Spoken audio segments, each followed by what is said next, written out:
My name is Elijah Bull. Today I will be showing you how to use a photoelectric sensor to move a motor. So right here we have our photoelectric sensor. This is an Allen Bradley 42JT photoelectric sensor. Right behind that we have our Linmot linear motor and our Linmot linear rotary motor. So in the back we have the rotary, which we're not going to use right now, and in the front we have the linear motor. In the back behind those we have two servo drives, one servo drive for the linear motor, one servo drive for the rotary motor. And we have two power supplies down powering those servo drives. The servo drives is what helps make the motor move. I'll explain in more detail specifically how that works. But the main component is the PLC. The PLC monitors the inputs from the sensor and uses the logic to control the outputs. In this case, our output is the motor moving. And then I'll also use Studio 5000 to create this logic so the motor can move. So basically, what's going to happen here, I have a little ramp set up, two boxes on the ground and a couple boxes over here. So the way I have the laser set up, if it detects a box that is tall enough, it'll end up hitting the box on the ground to the right. If the box is short, the box will just slide off the table and go right into the other box. So this is similar to like an assembly line where you store boxes. So this is kind of the method I'm using here.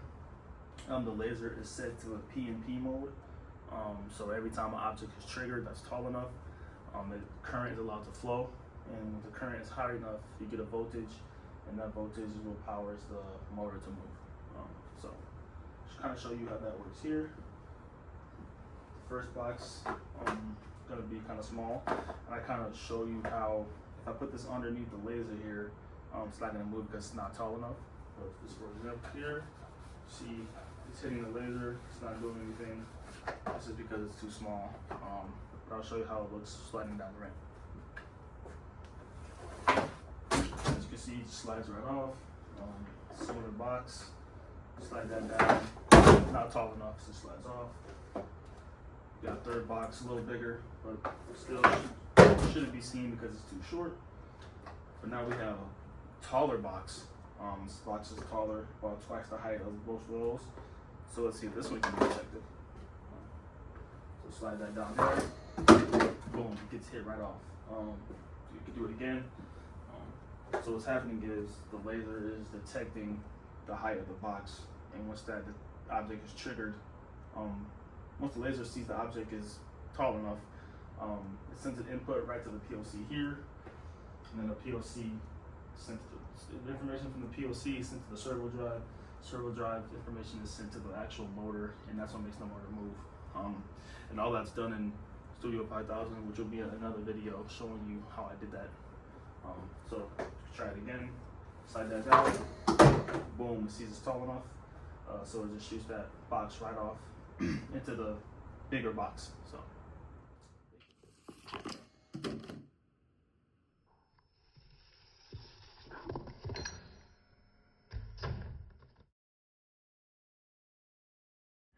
as you can see here, we're getting around 0 volts being shown on the multimeter. The multimeter is being connected to the photoelectric sensor. When I put my hand there, you can see the laser, but again, you see 0 volts being detected on the multimeter.